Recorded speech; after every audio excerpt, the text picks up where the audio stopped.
नमस्कार साथियों, जय हिंद। सभी को, पूरे देशवासियों को रामनवमी की बहुत बहुत बधाई और शुभकामनाएं। अभी हम बात करेंगे कि बिहार में क्या हो रहा है। बिहार में जो एजेंसी है, जो परीक्षा कंडक्ट कराने वाली एजेंसी है, उसकी स्थिति कैसी है साथियों। तो ओवरऑल सब चीजों पर आपको हम अपडेट करा दें कि बिहार की जो व्यवस्था बन चुकी है वो ये है कि पैसे देकर आपको किसी भी विभाग की नौकरी मिल सकती है।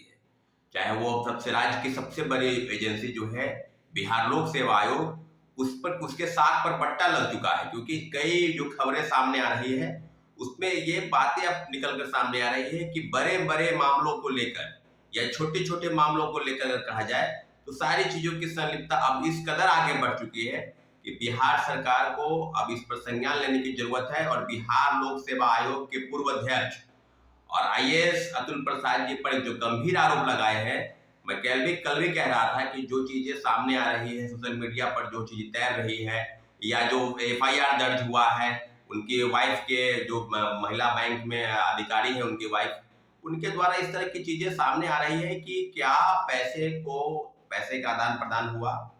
क्योंकि जो आरोप लगाए गए किसी व्यक्ति द्वारा कि लगभग 3.5 करोड़ के आसपास की जो रकम है वो बीपीएससी के पूर्व चेयरमैन के हवाले से, क्योंकि टीआरई 1 से लेकर टीआरई 2 तक यानी शिक्षकों की नियुक्ति के संबंध में उन्होंने पैसे को लेकर आदान प्रदान करने की बात की है और इस पर जांच बैठाए जाने की जरूरत है।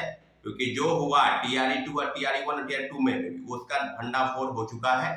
टीआरई 3 की सारी जो चीजें हैं उस पर 1 to 1 आपको बता दें कि सारी चीजें बिल्कुल अब परत दर परत खुल चुकी है साथियों।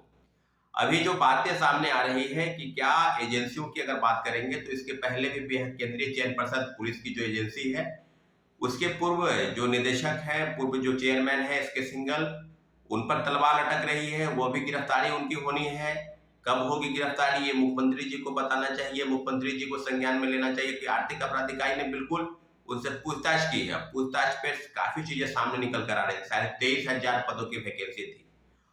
और बीपीएससी से सचमी पेपर लीक कांड, आपको याद होगा कि गया के बीडी इवनिंग कॉलेज से मामले सामने आया। उसके पहले एक पेपर लीक जब हुआ तो आरा के वीर कुंवर सिंह कॉलेज से 400 लोगों को अलग अलग कमरों में बैठाया गया, उनको प्रश्न पत्र मुहैया कराया गया। इस सब मामलों पर अगर हमने सवाल भी किया था उस समय में कि जो लोग वहां शामिल थे परीक्षा में कैंडिडेट, उनका उनका जो है रोल नंबर या नाम क्या है उनको प्रकाशित करना चाहिए। तो चेयरमैन जो अतुल प्रसाद जी थे उन्होंने कहा कि नहीं, ये मेरे समय में नहीं हुआ है पेपर लीक, हमसे पूर्व के जो चेयरमैन थे उनके समय में हुआ है।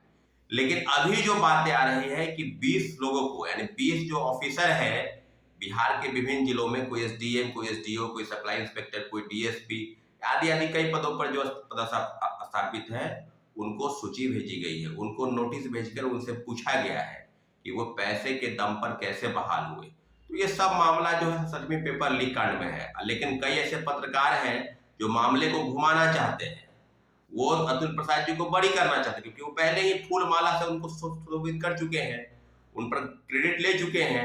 तो अब क्यों नहीं बना रहे हैं, अब क्यों नहीं बता रहे हैं कि टीआरई 1 और टीआरई 2 में जो हुआ, जो आरोपियों के बयान है, उस समय के चेयरमैन कौन थे?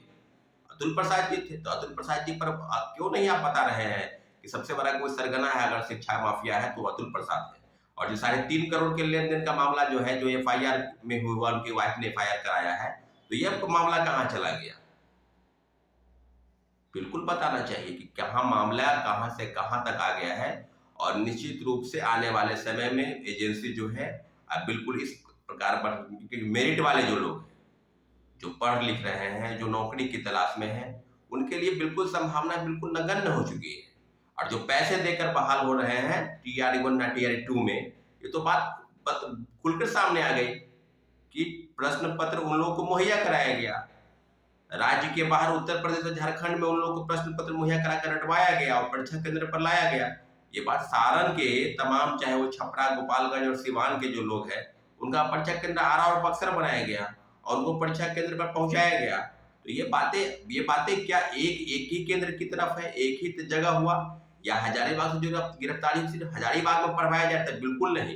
राज्य के या देश के अन्य राज्यों में भी प्रश्न पत्र मुहैया कराकर लोगों को रटवाया गया था। और उसके जो चीजें थी, बिल्कुल ये बातें अतुल प्रसाद जी को पता थी या नहीं पता थी, आर्थिक अपराध इकाई बताएगी। लेकिन मुझे लगता है कि बिना चेयरमैन की सहमति के, बिना चेयरमैन को जानकारी कैसे किसी को पेन ड्राइव में क्वेश्चन पेपर मिल गया, कैसे उसका पासवर्ड पता हो गया। तो सारी चीजें अब खुल चुकी है। आने वाले समय में हम लोगों को तैयारी के साथ बिल्कुल मजबूती के साथ लड़ना है, और निश्चित रूप से बीपीएससी के जो पूर्व चेयरमैन है उनसे पूछताछ की जानी बाकी है। आर्थिक अपराध इकाई उनसे पूछताछ करे कि जो 3.5 करोड़ का मामला है ये कैसे प्रकाश में आया है, कैसे क्या बात है। अगर कोई आरोप लगा रहा है तो उसमें कितनी सच्चाई है, बिल्कुल तहकीकात होनी चाहिए साथियों। अभी जो बातें हैं कि बिहार में, चाहे उसके बिहार पुलिस अवर सेवाएं हो, कई बार पेपर लीक हुए, प्रश्न पत्र मुहैया कराया गया, क्या क्या हुआ नहीं हुआ, हम लोग विरोध करते थे, आंदोलन करते थे, आंदोलन को दबाया जाता था, पैसे देकर लोग बहाल हुए नहीं हुए, काफी चीजें सामने आई। सिपाही भर्ती का वही मामला है, बिहार लोक सेवा आयोग का वही मामला है, बीटीएससी जो टेक्निकल आयोग है वहां भी वही मामला चल रहा है, एलआरसी का मामला जो है वहां भी वही चल रहा है। तो क्या बिहार की एजेंसी बिल्कुल अब ये मान के चले कि पैसे दीजिए और बहाल हो जाइए? इसी तरह का प्रकरण इस राज्य में चल रहा है। बहुत ही घोर विडंबना है, और निश्चित रूप से जो एजेंसी है उसको तहकीकात करनी चाहिए। दूध का दूध और पानी का पानी होने के लिए हम सभी को मिलजुल कर, आंदोलन है, प्रोटेस्ट है, कहीं भी कुछ होता है उसमें बढ़ चढ़ के हिस्सा लेने की जरूरत है साथियों, ताकि बिहार में जो भ्रष्टाचार का जो पनप पल फूल रहा है और आगे बढ़ रहा है उसको कहीं रोक लगाए जाने की जरूरत है। हमारे चैनल को आपने सब्सक्राइब नहीं किया तो प्लीज सब्सक्राइब करें ताकि हमारी बात आप तक पहुंच सके और आपकी समस्या हम तक आ सके साथियों। ठीक है, धन्यवाद, जय हिंद।